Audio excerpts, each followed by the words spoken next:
8 months ago, my parents took my phone while my sister screamed in pain 2 rooms away, then told me to go study because hospitals are a scam. When I begged them to check on her, my dad snapped, "Stop being dramatic." I could only stare at him, and this morning, I watched that same man bow to the boss who gave me the job that ultimately saved her life. You know those moments when your entire world shifts? When you realize the people you trust most are clinging to a belief that could cost you everything. For me, that moment hit hard when I was just 16, desperate to save my family from drowning, and my parents, well, they believed earning my own money was somehow bad for me. All I wanted was to help pay for my younger sister Lily's chronic medication. But they were absolutely convinced that any work would just distract me from my studies. "You're going to be a doctor," they'd insist. "You're going to save our family." And I watched them try. I watched them skip meals, witnessed my mom cleaning houses until her hands were raw, cracked, and bleeding. She'd hold them up to me, almost like an accusation. "Look at these," she'd say, her voice tired. "So yours can hold a scalpel, not a mop." My dad worked 2 jobs, and his face would go completely blank with shame every time his card got declined. Sure, I couldn't afford new shoes or the latest video games like my friends, but that was nothing compared to the agony of watching my parents slowly drown in bills. Every single dinner came with the same suffocating guilt trip. "We sacrifice everything so you won't have to." Or my personal favorite, "Other kids work because their parents failed them. We didn't fail you." They were drowning, absolutely submerged in debt, but too proud to ever admit it. Then at a family barbecue, a lifeline appeared. My friend's uncle owned a construction company, and he knew about our situation. He pulled me aside, his voice quiet, almost a whisper. "Listen, if you need work, just show up at 7 a.m. this Saturday. Tell your parents whatever. Everyone needs their own money. You never know what's going to happen." It was exactly what I needed to hear. That Saturday, I told my parents I'd gotten into free SAT prep that met every morning. They were suspicious, but they accepted it. For the next 2 years, I showed up at those construction sites. I'd shower there, and Uncle would even bring me a clean uniform. Most of what I earned, I saved. The only thing I spent money on was Lily's medication, leaving extra refills in the medicine cabinet so my parents would think they'd just miscounted. They never figured it out. I kept saving every penny because deep down, I had this terrifying feeling that something far worse was coming. And it did. One Saturday evening, I came home from SAT prep, still covered in concrete dust I tried desperately to wash off at a gas station. Lily was on the couch, groaning, clutching her stomach. She was pale, sweaty, and complaining to our parents. "It's just your period," Mom said dismissively. "Maybe something you ate," Dad added. I walked over, felt her forehead. She was burning up. "We need to go to the hospital," I insisted. "No," Dad snapped. "We're not made of money. Hospitals scam people for simple stomach aches." An hour passed. Then 2. Lily's groans turned into whimpers, real tears streaming down her face. I could hear her trying to muffle her cries so she wouldn't bother them. I grabbed my phone to call an ambulance, but Dad snatched it from my hand. "Stop being dramatic. We're not wasting money on an ambulance for stomach pain. She'll be fine by morning." "Dad, look at her," I pleaded. "Go study," he ordered. They took my phone and sent me to my room. I sat at my desk pretending to read, but all I could hear was Lily suffering through the walls. Every few minutes, a new wave of pain would hit, and she'd cry out. My parents just turned up the TV. It had been almost 3 agonizing hours. That's when she let out this huge guttural scream, followed by a sickening silence, then a loud crash. My heart leaped into my throat. I sprinted out to find her collapsed on the bathroom floor, curled in the fetal position. Her face was gray. Now they panicked. Dad immediately scooped her up and carried her to the car while Mom grabbed her purse. I snatched my backpack on the way out, knowing exactly what was about to happen. At the emergency room, the doctor examined Lily for less than 2 minutes. "Her appendix is rupturing," he said, his voice urgent. "She needs surgery within the hour, or it could be fatal." See, we grew up in China, where a deposit payment is mandatory before any surgery begins. No money, no surgery. The doctor sent my parents to the payment desk downstairs while nurses prepped Lily upstairs. I followed them, watching their strained confidence evaporate as the clerk slowly typed on her computer. 30,000 renminbi deposit required before we can begin surgery. My mom's voice cracked. "We don't have that much." The woman just stared at her. "Then I apologize, ma'am. But our daughter is dying." Mom cut her off, desperation etched on her face. "I understand your situation," the clerk replied. "But hospital policy requires payment before surgery." I watched my parents slump, utterly defeated. Dad frantically opened his banking app, Mom was on her phone, calling relatives who were all conveniently not answering. Please, Mom begged. I'll pay you back double triple, I swear on my mother's grave. The woman glanced at her watch. Perhaps you could try a medical loan company. There's one across the street that's still open. My parents looked at each other, completely broken. That's when I opened my backpack. All my savings, all the money I'd secretly earned for 2 years, hit the counter with a loud thud. Dead silence. My parents stared at me. Where did you get this? Mom whispered. I worked. I told the woman, my voice firm. Please count it. What? When? Mom turned to me, bewildered. Why does that matter right now? I shot back. My mom's face went white. You lied to us for 2 years, Dad added, his voice low with anger. The woman confirmed the amount was enough and told the medics to start Lily's surgery immediately. I just stared at my parents, looking at them like they were insane. I actually asked them aloud if they were stupid, a huge no-no in China. Mom's mouth fell open, and Dad looked at me like I just slapped his sister. Your daughter might die, and you're mad I worked to save her life?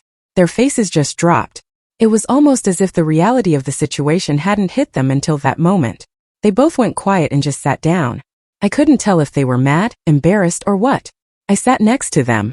20 minutes passed in complete, suffocating silence. Then footsteps echoed down the hallway.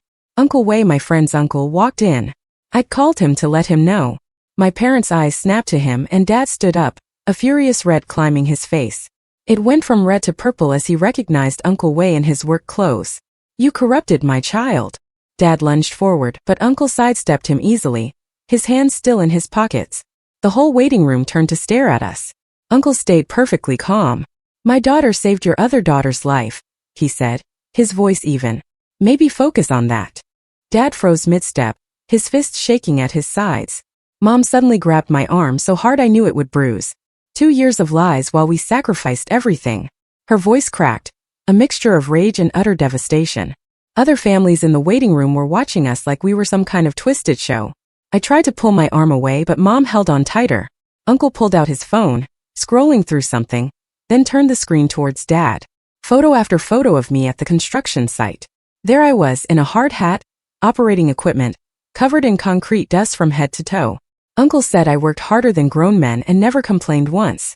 Dad's hands shook as he took the phone, scrolling through what looked like hundreds of pictures from the past 2 years. His face cycled through angry, confused, then something I couldn't read. Mom let go of my arm and looked over his shoulder at the photos. After maybe an hour of silence, we all just sat there in the waiting room. I was stuck between my parents who wouldn't look at me. Mom kept whispering, "How could you?" over and over while Dad just stared at the surgery doors. The quiet felt worse than when they were yelling. Nobody said anything for the longest time. Then a nurse came out with a clipboard, but it wasn't news about Lily. She said the surgery was going well, but they needed more consent forms for a blood transfusion. I watched Dad's hand shake as he signed the papers. His anger was completely gone now. Just fear. Mom suddenly turned to Uncle Wei. How much did you pay her? When he told her my hourly rate, she did the math in her head quick. Her face went white when she realized it was more than she made in 3 days of cleaning houses. She looked at me, then at her own cracked hands, then back at me, a silent storm brewing behind her eyes. Around 2 o'clock in the morning, Dad finally spoke, but his voice sounded empty, defeated. We wanted you to have clean hands like a doctor's hands. He took my hands, tracing the calluses and small scars from the construction work. Not workers' hands like ours, he said, and his voice broke.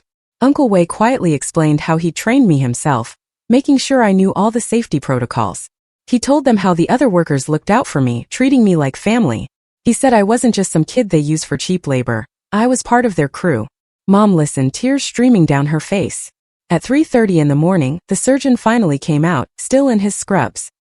He said the surgery was successful, but there had been complications from waiting so long. If you'd waited another hour. He trailed off, but we all knew what he meant. Lily would have died.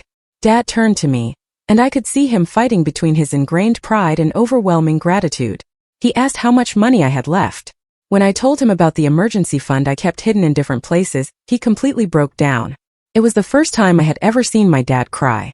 The nurse came over and handed him tissues while Mom just stood there, frozen, watching him wipe his face with shaking hands. After about 10 minutes, a different nurse told us we could see Lily for a few minutes, but only 2 at a time. Mom grabbed my hand so tight it hurt. The first time she touched me since finding out about the money. We followed the nurse down the hall to the ICU. Lily looked so small in that huge bed, with tubes coming out of everywhere and machines beeping all around her. Her face was an awful gray color, and she had a breathing tube taped to her mouth. Mom's hand got even tighter on mine, and she whispered something about how my lies saved her life. But I could hear both the thank you and the anger mixed together in her voice. We stood there for maybe 5 minutes before the nurse made us leave so Dad could have his turn.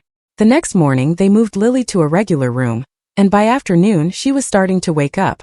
It made me wonder what was truly going through my parents' minds. They were watching their entire belief system crack apart, while their daughter's life hung by a thread.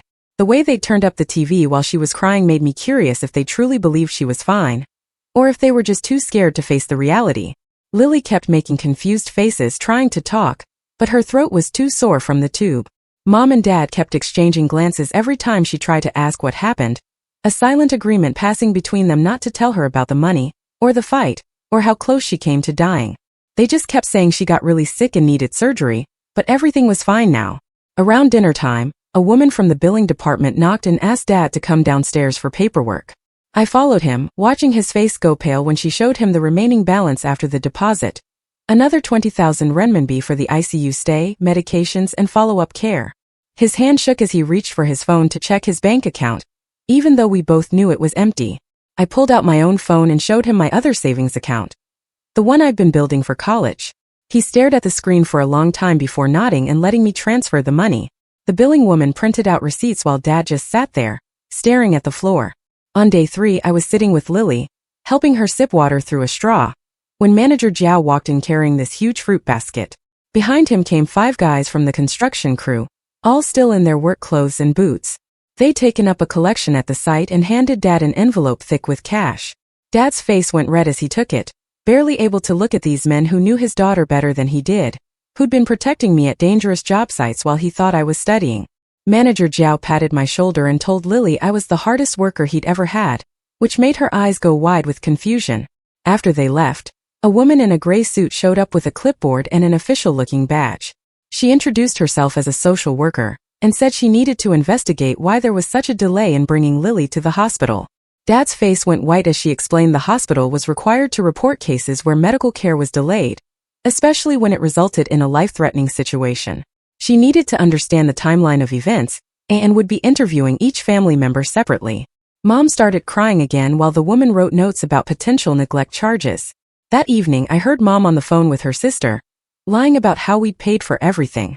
She kept saying we had savings set aside, that everything was under control, that there was no need for anyone to help or visit. Even after almost losing Lily, keeping face with the relatives mattered more than telling the truth. The social worker came back the next day and pulled me into a small conference room. She asked detailed questions about that night when Lily first got sick, how long we waited, why we didn't call an ambulance right away. I looked her straight in the eye and lied.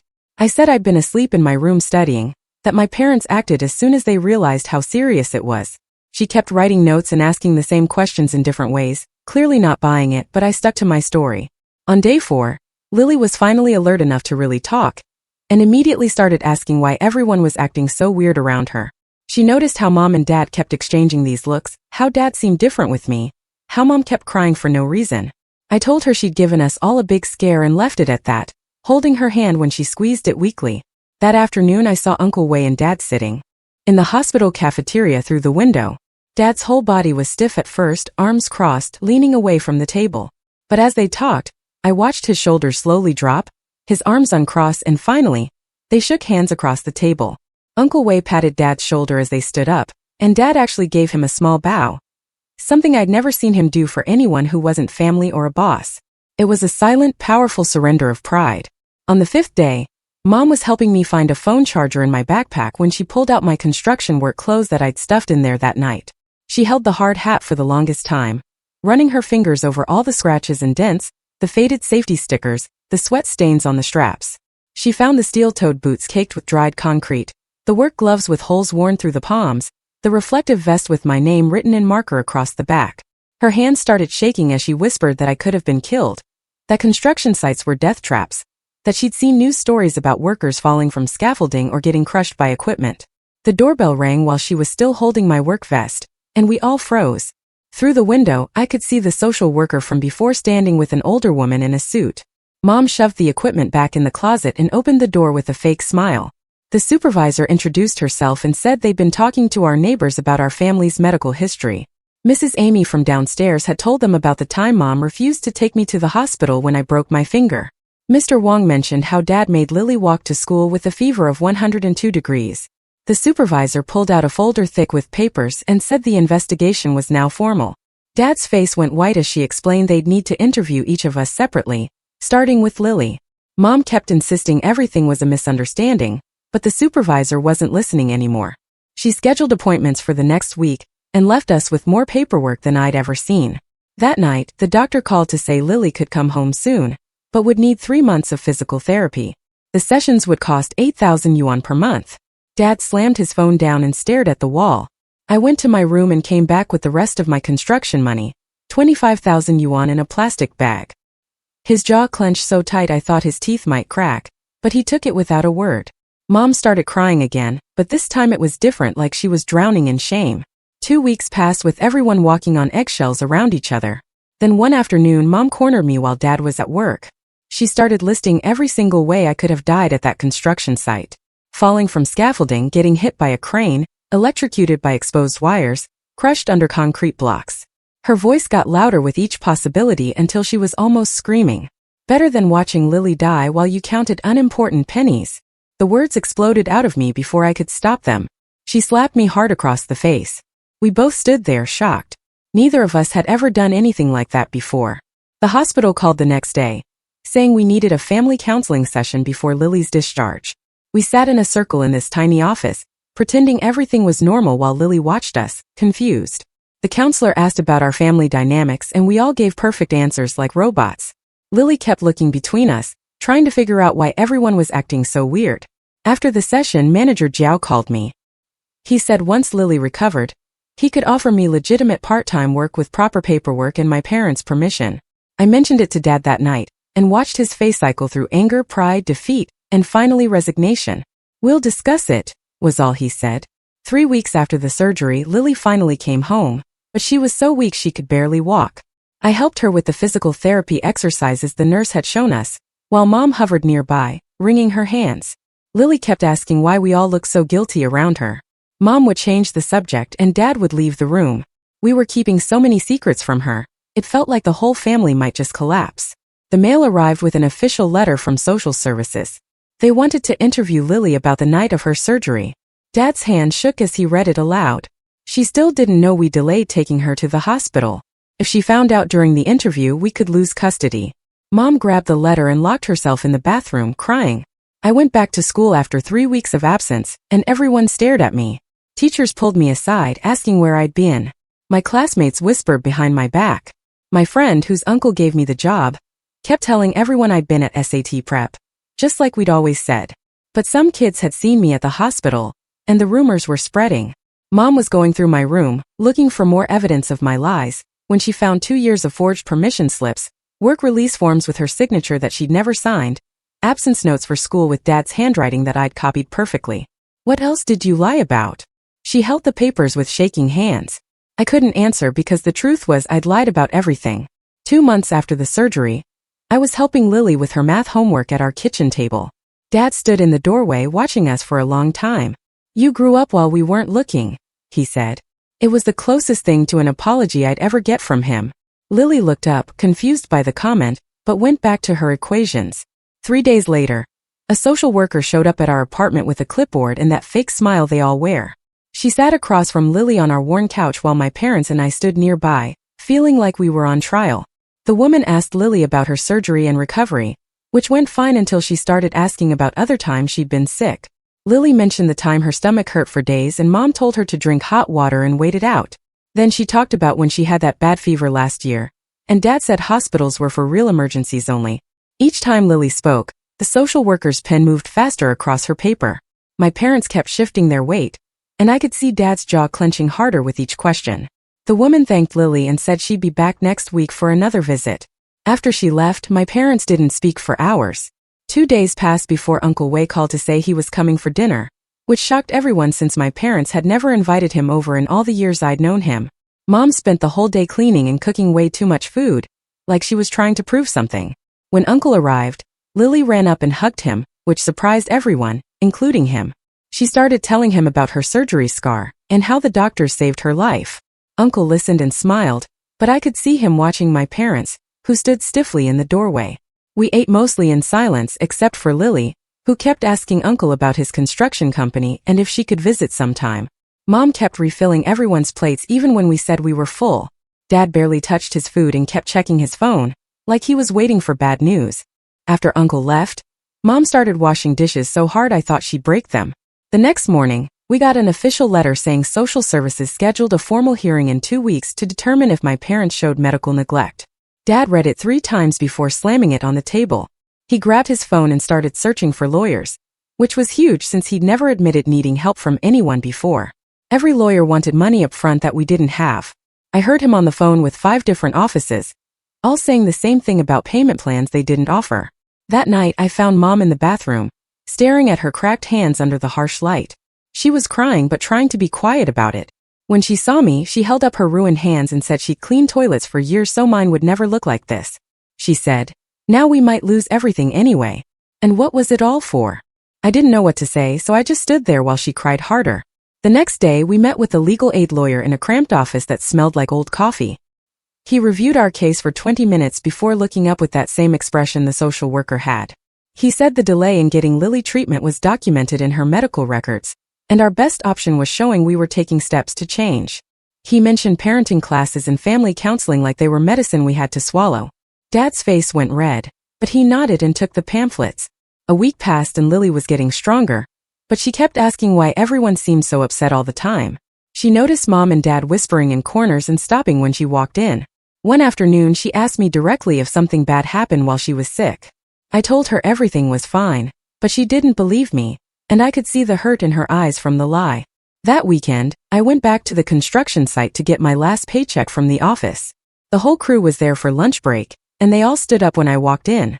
Manager Jiao came over and shook my hand hard, saying, "You did the right thing saving your sister." The other workers nodded and patted my back, and one older guy said, "Family comes first, always." Manager handed me my check, plus an envelope with extra cash the crew had collected for me. I tried to refuse, but he pushed it back into my hands and said to use it for Lily. Walking home, I felt proud for the first time since this whole mess started. The following Monday, I watched Dad leave for his first mandated parenting class at the community center. His shoulders were slumped, like he was walking to his execution. The man who always said he knew best about raising his kids now had to sit in a circle with strangers and admit he'd messed up. Mom watched from the window until he turned the corner, then went back to scrubbing the kitchen table, even though it was already clean. 2 days later, Mom came home early from her cleaning job looking pale.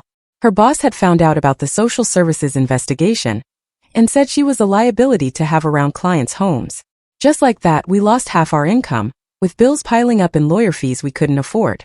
Mom sat at the kitchen table, staring at the termination letter like it might change if she looked long enough. Dad came home from his second parenting class and found her there. They didn't fight or yell. They just sat together in silence while Lily did homework in the next room, completely unaware our money problems had just gotten worse. That Friday, Uncle Wei called Mom with a job offer cleaning his construction company's offices. Better pay than her old job and better hours too. Mom accepted immediately without even pretending to think about it because pride wasn't something we could afford anymore. She started the next Monday and came home that first day looking less defeated than she had in weeks. 2 weeks later, Lily was finally strong enough to go back to school part-time, and I walked her there every morning, carrying her heavy backpack while she held onto my arm for support. The other kids kept staring at the surgical scars on her neck that her uniform couldn't quite hide, and some whispered behind their hands, but Lily just lifted her chin higher and walked past them like they didn't exist. Our first family counseling session happened that Thursday, and the therapist made us sit in a circle while she asked questions about how we handled medical decisions in our family. When she brought up the pattern of delaying treatment for Lily's condition over the years, Mom started crying, and Dad stared at the floor while Lily sat there, silent, finally understanding that this wasn't the first time they'd ignored her pain because of money. The ride home was dead quiet until we got inside. And Lily exploded, screaming that we almost let her die over money.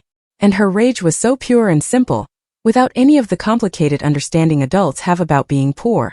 The social services hearing was scheduled for 3 weeks out, and our court-appointed lawyer met with us twice to prepare, warning us they might recommend supervised visits or even temporary removal. He even asked me to research emancipation laws just in case things went really bad.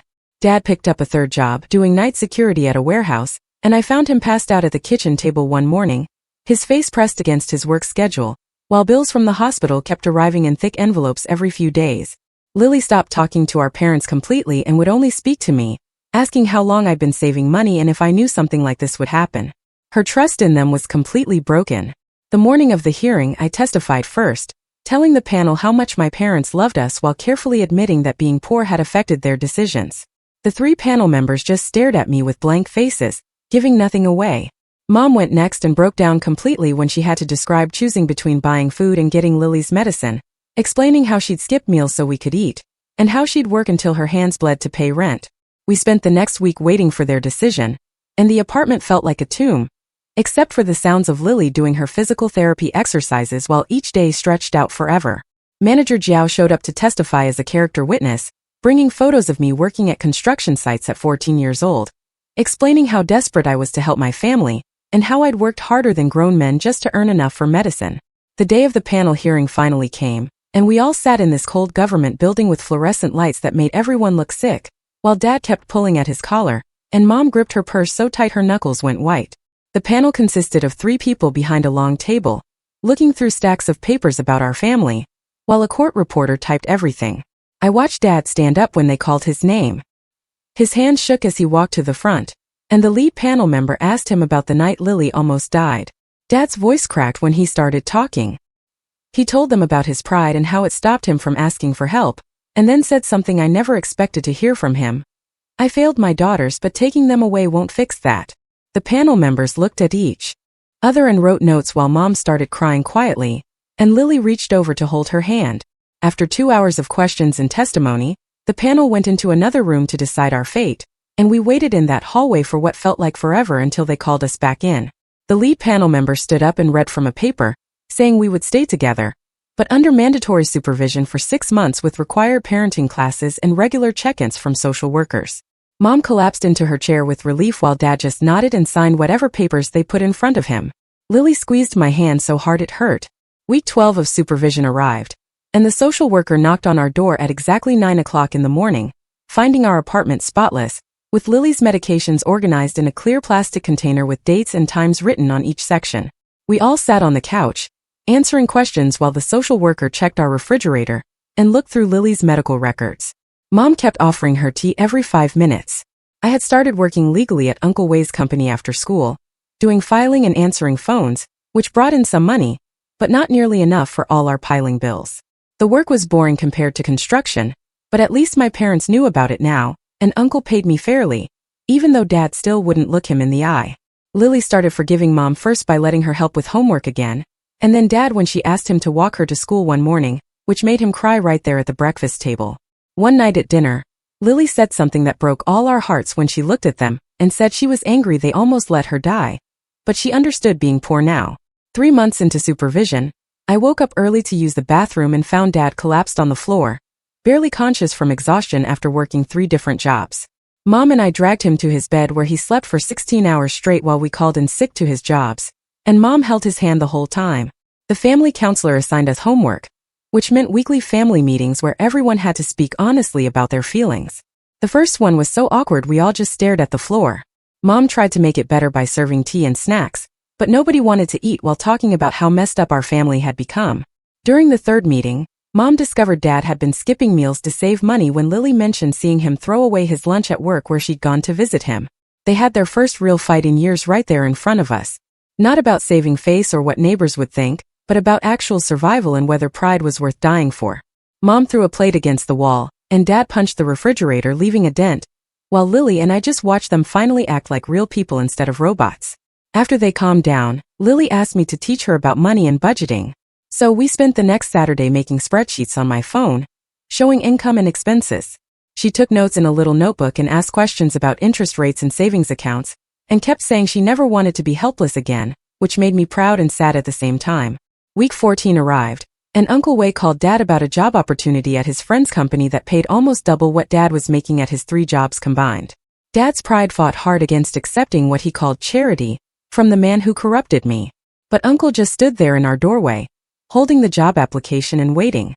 The standoff lasted 10 minutes with nobody saying anything until Lily walked over, took the application from Uncle's hand, and put it in Dad's lap. Dad stared at the paper for a long time while his fingers traced the salary numbers over and over, like he couldn't believe what he was seeing. Uncle waited in the doorway without moving until Dad finally looked up and gave him this tiny nod that probably cost him more than any of us would ever know. The next morning, Mom started her new office job that Uncle had arranged through another friend. I spent 3 hours after school teaching her how to use the computer, while her cracked hands shook trying to hit the right keys. She kept apologizing every time she made a mistake, but I just moved her fingers to the right spots, and we kept going until she could type her name without looking. 2 days later, the school counselor pulled me out of math class and sat me down with this whole stack of papers showing how my grades had dropped from straight A's to barely passing. She kept asking if everything was okay at home, and I just nodded, because what else could I say without explaining that I was still working construction every weekend to keep money saved for the next emergency. Dad started his new job that same week, and at dinner on Friday he stood up and walked over to where Uncle Wei was eating with us and bowed deeply, which made everyone go silent because Chinese fathers don't bow to anyone. Uncle tried to wave him off, but Dad stayed bent over for 10 full seconds before sitting back down. We all just kept eating like nothing happened, even though Mom was crying into her rice. 3 weeks passed, and things felt almost normal until Saturday morning when Lily woke up with a fever and her surgical scar looking red and swollen. This time, nobody argued about money or waited to see if it would get better, because we all just grabbed our stuff, and Dad drove straight to the hospital while Mom called ahead to let them know we were coming. The emergency room doctor checked her and immediately started her on 4 antibiotics, saying, "You did exactly right by coming immediately, because post-surgical infections can turn dangerous fast." The social worker, who'd been assigned to our case after the first incident, wrote something in her folder and told us she was noting our appropriate medical response, which felt weird to be praised for doing what should have been obvious. Month 4 of our mandatory family counseling arrived, and the therapist stopped having to prompt us to talk, because now Dad would actually say when he was stressed about money, instead of just working himself to death. Mom admitted she was scared of hospitals because her mother died in one when she was young, which explains so much about that first night with Lily. I even told them about still working construction, which made them mad for about 5 minutes before Dad said, "At least you'd learned useful skills." The academic awards ceremony at school came in May, and despite my grades tanking, I somehow won a small scholarship for an essay I'd written about family sacrifice. Dad sat in the front row, and when they called my name he stood up clapping, and I could see tears running down his face, which made everyone else start crying too. The next weekend, the construction crew surprised me with a graduation party at the site, complete with a cake shaped like a hard hat, and a toolbox they'd all pitched in to buy me for university. Manager Jiao made a speech about how I was the hardest working kid he'd ever hired, and how I'd better come back and build them something amazing someday. They'd even gotten me real construction grade tools with my name engraved on them, saying these were for building my future, which made me ugly cry right there in front of everyone. Week 17 arrived, and Mom came home from her job with good health insurance, showing me her hands, which had finally healed completely after months of prescription creams and proper treatment. She kept turning them over and over like she couldn't believe they were hers, and grabbed my face, saying she could finally touch me without being embarrassed about her rough skin. Lily went back to school full-time that same week after missing so much from her surgery and recovery, but she'd worked with tutors to catch up on everything. She found a support group for kids with chronic health conditions that met after school on Wednesdays, and came home talking about other kids who understood what it felt like to be the sick one in the family. 5 months into our supervision period, the social worker started showing up more often, sometimes twice a week instead of just once. She'd sit at our kitchen table with her clipboard and go through this huge checklist, asking Lily about school, checking Mom and Dad's work schedules, looking through our bank statements that we had to provide every month. She even called Lily's teachers to verify her attendance records, and pulled her medical files from the hospital to track every single appointment. Mom would clean the apartment for hours before each visit, scrubbing spots that were already clean, arranging and rearranging the furniture like the social worker was grading us on how straight our couch cushions were. Dad started keeping this folder with every receipt, every pay stub, every document that proved we were doing what we were supposed to do. The social worker interviewed our neighbors too. I'd see her in the hallway with her notebook, asking them if they'd noticed any problems, any yelling, any signs of trouble. Week 18 came, and Dad surprised me by asking if I wanted to work with him at his new construction job on Saturday, legally this time, with proper paperwork and everything. We showed up at 7 o'clock in the morning, and I watched his face change when he saw me carrying those heavy cement bags without breaking a sweat, operating the drill like I'd done it 1,000 times before, which I had. He kept watching me work, not saying much, just observing how I knew exactly where to position the rebar, how I could read the blueprints without asking questions.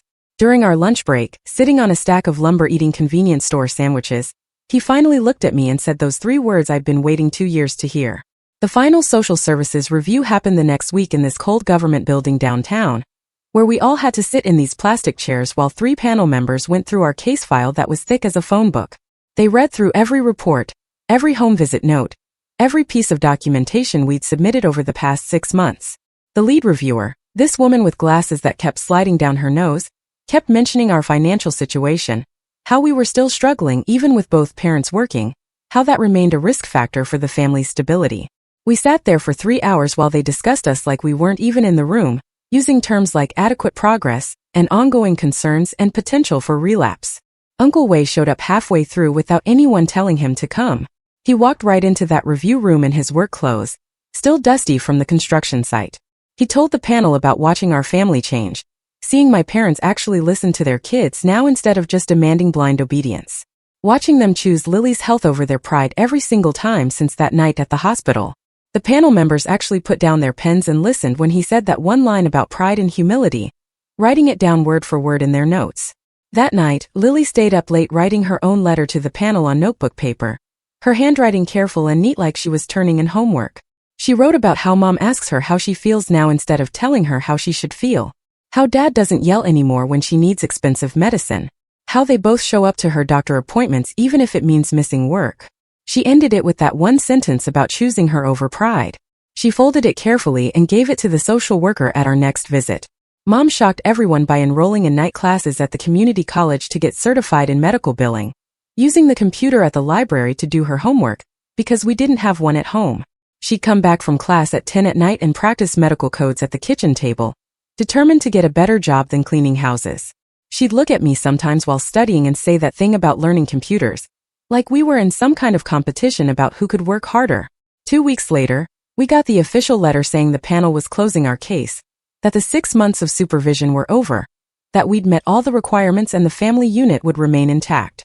Mom grabbed both me and Lily, and we just stood there in the courthouse bathroom crying. Not the pretty kind of crying, but the ugly kind where your nose runs and you can't catch your breath. Even the bathroom attendant started crying when she asked if we were okay, and Mom told her what happened. Week 20 brought the biggest surprise when Dad came home carrying this chocolate cake from the expensive bakery downtown, not the cheap grocery store kind we usually got for birthdays.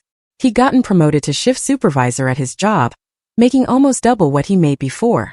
And for the first time since I could remember, we weren't counting every single yuan. We weren't choosing between groceries and Lily's medicine. We weren't watching Mom's hands crack and bleed from cleaning chemicals. We ate that entire cake that night, even though it was a Tuesday, and we had school the next morning. Just the 4 of us around the kitchen table, not talking about money or sacrifice or what we couldn't afford. I started preparing for university entrance exams while working part-time at Uncle's construction company on weekends. Legally now, with all the proper permits and insurance. The whole crew knew I was going to college soon and kept promising they'd all show up with their trucks when it was time to move, making jokes about how they'd finally have someone smart to help them with contracts. Manager Jiao would assign me the easier jobs now, saying I needed to protect my hands for holding textbooks, not hammers. But I still did the heavy work when no one was looking. Lily had been taking her medication regularly for months now, and her health was completely stable. No more emergency room visits, no more missed school days, no more pale face and stomach pain. She started talking about wanting to be a doctor too, but not because Mom and Dad pushed it on her. Not because of family expectations or saving face, but because she wanted to help other kids who were sick like she was, who needed someone who understood what it felt like to be the patient instead of just the doctor. 5 months passed, and we all sat around the dinner table for a different kind of meeting. This time Mom put down her chopsticks and asked what I wanted to study in university. They'd even gotten me real construction grade tools with my name engraved on them, saying these were for building my future, which made me ugly cry right there in front of everyone. Week 17 arrived, and Mom came home from her job with good health insurance, showing me her hands, which had finally healed completely after months of prescription creams and proper treatment. She kept turning them over and over like she couldn't believe they were hers, and grabbed my face, saying she could finally touch me without being embarrassed about her rough skin. Lily went back to school full-time that same week after missing so much from her surgery and recovery. But she'd worked with tutors to catch up on everything. She found a support group for kids with chronic health conditions that met after school on Wednesdays, and came home talking about other kids who understood what it felt like to be the sick one in the family. 5 months into our supervision period, the social worker started showing up more often, sometimes twice a week instead of just once. She'd sit at our kitchen table with her clipboard and go through this huge checklist, asking Lily about school, checking mom and dad's work schedules, looking through our bank statements that we had to provide every month. She even called Lily's teachers to verify her attendance records and pulled her medical files from the hospital to track every single appointment. Mom would clean the apartment for hours before each visit, scrubbing spots that were already clean, arranging and rearranging the furniture like the social worker was grading us on how straight our couch cushions were. Dad started keeping this folder with every receipt, every pay stub, every document that proved we were doing what we were supposed to do. The social worker interviewed our neighbors too. I'd see her in the hallway with her notebook, asking them if they'd noticed any problems, any yelling, any signs of trouble. Week 18 came, and Dad surprised me by asking if I wanted to work with him at his new construction job on Saturday, legally this time, with proper paperwork and everything.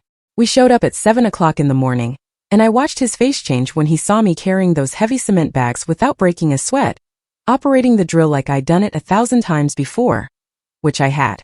He kept watching me work, not saying much, just observing how I knew exactly where to position the rebar, how I could read the blueprints without asking questions. During our lunch break, sitting on a stack of lumber eating convenience store sandwiches, he finally looked at me and said those 3 words I'd been waiting 2 years to hear. The final social services review happened the next week in this cold government building downtown, where we all had to sit in these plastic chairs while 3 panel members went through our case file that was thick as a phone book. They read through every report, every home visit note, every piece of documentation we'd submitted over the past 6 months. The lead reviewer, this woman with glasses that kept sliding down her nose, kept mentioning our financial situation, how we were still struggling even with both parents working, how that remained a risk factor for the family's stability. We sat there for 3 hours while they discussed us like we weren't even in the room, using terms like adequate progress and ongoing concerns and potential for relapse. Uncle Wei showed up halfway through without anyone telling him to come. He walked right into that review room in his work clothes, still dusty from the construction site. He told the panel about watching our family change, seeing my parents actually listen to their kids now instead of just demanding blind obedience. Watching them choose Lily's health over their pride every single time since that night at the hospital. The panel members actually put down their pens and listened when he said that one line about pride and humility, writing it down word for word in their notes. That night, Lily stayed up late writing her own letter to the panel on notebook paper, her handwriting careful and neat like she was turning in homework. She wrote about how Mom asks her how she feels now instead of telling her how she should feel. How Dad doesn't yell anymore when she needs expensive medicine. How they both show up to her doctor appointments even if it means missing work. She ended it with that one sentence about choosing her over pride. She folded it carefully and gave it to the social worker at our next visit. Mom shocked everyone by enrolling in night classes at the community college to get certified in medical billing, using the computer at the library to do her homework, because we didn't have one at home.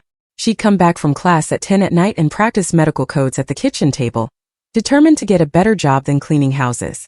She'd look at me sometimes while studying and say that thing about learning computers, like we were in some kind of competition about who could work harder. 2 weeks later, we got the official letter saying the panel was closing our case, that the 6 months of supervision were over, that we'd met all the requirements and the family unit would remain intact. Mom grabbed both me and Lily, and we just stood there in the courthouse bathroom crying.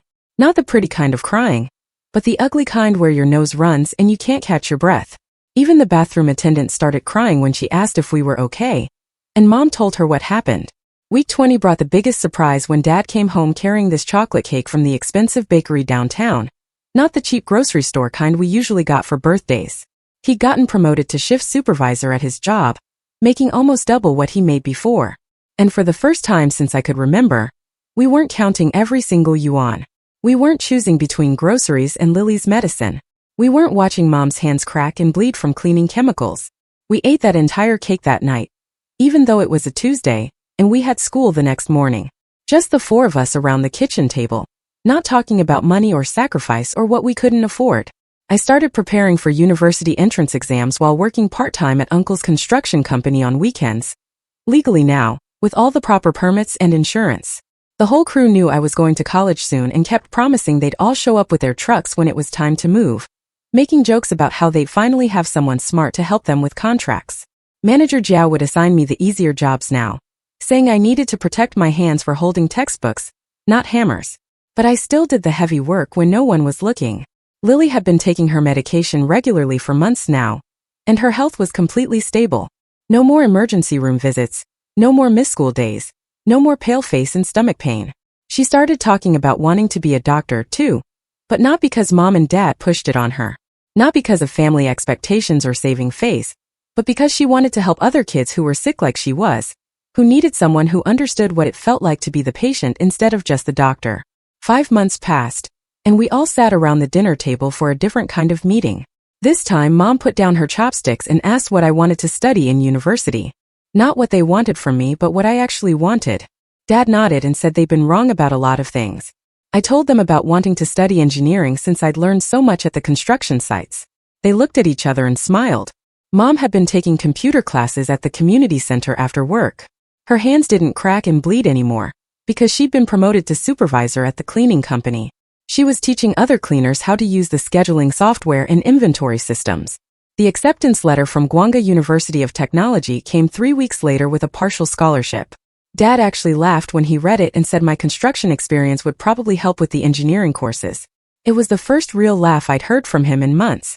Lily and I were sitting on her bed one evening going through old photos when she turned to me. She said I'd saved her life twice that year. Once with the money for surgery, and once by showing her what real strength looked like. Spring festival arrived, and all the relatives came over like they always did. Aunt May asked about my studies, and Mom just told the truth about everything. The construction work, the lies, the surgery, all of it. Some relatives looked shocked and whispered to each other. Others came up and hugged us. Uncle Wei's cousin offered Dad a better job at his electronics factory. Uncle Wei got invited to every family gathering after that. Dad started calling him brother, and they'd drink beer together on the balcony, talking about business ideas. One afternoon, I found Mom and Dad in my room looking at photos from the construction sites that Manager Jiao had sent me. Mom traced her finger over one where I was carrying cement bags. She called me their builder daughter with pride in her voice instead of shame. Lily's final medical checkup came 6 months after the surgery. The doctor examined her thoroughly and said she was completely healed with no complications at all. He shook Dad's hand and said we'd done everything right during her recovery. Dad came to my room that night with an envelope. Inside was all the emergency money I'd saved up over 2 years, minus what we'd spent on the surgery. He said it was for my education since I'd earned every bit of it. His eyes were wet when he handed it over. Graduation day finally arrived in late June. I walked across the stage to get my high school diploma, while my family cheered from the audience. Mom and Dad were crying openly in their seats. Lily was jumping up and down, clapping. Uncle Wei and the whole construction crew had shown up, whistling and shouting my name. After the ceremony ended, Dad pulled me aside near the school gates while everyone else was taking photos. His hands were shaking when he grabbed my shoulders, and I could see his eyes getting red. He told me I was wrong about one thing. I wasn't just the doctor they needed for Lily. You saved them all, he said. The words came out broken and quiet, but they hit me harder than anything. Mom walked over carrying something wrapped in plastic. She pushed it into my hands, and when I opened it, her old cleaning uniform fell out. The fabric was worn thin in places and smelled like bleach. She said to keep it so I'd remember where I came from, and how far I'd traveled. That night we all had dinner together at home, Uncle included, sitting around our small table, eating dumplings Mom made. We talked about normal stuff for once, my university plans, which classes I'd take, what dorm life would be like. Lily kept interrupting to talk about her own high school plans now that she was healthy. Mom and Dad mentioned their new jobs, how the schedules worked, what their coworkers were like. Nobody mentioned the past or brought up old fights. It felt weird but good, like we were a regular family. Finally, the next week I started packing for university, and Lily kept sneaking into my room to steal my clothes. She'd grab my favorite shirts and hide them in her closet until I caught her. When I asked why, she admitted she was scared I'd forget about her at university. She made me promise to visit every month. 3 weeks later, Dad drove me to visit the campus before move-in day. We walked around looking at the buildings, and he kept pointing out study spots and libraries. Then he stopped walking and turned to me. He said something I never expected. Study hard but also live. Don't carry their burdens anymore. He was finally letting me go. Mom took me shopping for university supplies with her first supervisor paycheck the following week. She kept grabbing the most expensive items off the shelves. New bedding, new towels, new everything. When I tried to suggest cheaper options, she shook her head. No second-hand stuff for my daughter, she said proudly. The construction crew organized a farewell dinner at a restaurant near the site. Manager Jiao stood up during the meal and handed me a brand new hard hat with Engineer May written in black marker. He said it was for when I build skyscrapers. Everyone clapped, and Uncle's eyes got watery again. A few days before I left, Lily showed me her medication organization system. She had everything labeled and scheduled in a notebook with alarms on her phone. She'd been managing it herself for months without me even noticing. She said she learned responsibility from watching me. The morning before move-in day, we took a family photo in front of our apartment building. All of us together, including Uncle. Dad's arm was around my shoulder, relaxed and proud instead of controlling. Mom's hands, completely healed now, held Lily close. We all looked happy. Actually happy. Moving day arrived, and we loaded everything into Dad's car. As I was checking my bags one last time, I found an envelope tucked between my clothes. Inside was money and a note in Mom's handwriting. For emergencies or just for fun. Love, your proud parents. I put it in my pocket and got in the car. Dad started driving toward campus while Mom kept turning around from the front seat to look at me. Lily held my hand the whole way there. When we arrived at the dorms, other families were unpacking too. My family helped carry everything up to my room, and Mom started making my bed while Dad assembled my desk lamp. Lily arranged my books on the shelf. Uncle took photos of everything. When it was time for them to leave, nobody wanted to go first. Mom hugged me tight and whispered that she was proud. Dad shook my hand like I was an adult. Lily cried a little but tried to hide it. Uncle patted my shoulder and said the construction site would miss me. Then they left, and I watched their car disappear down the street. I stood there holding the envelope they gave me, feeling their trust in my pocket. This was my future now, and they were letting me have it.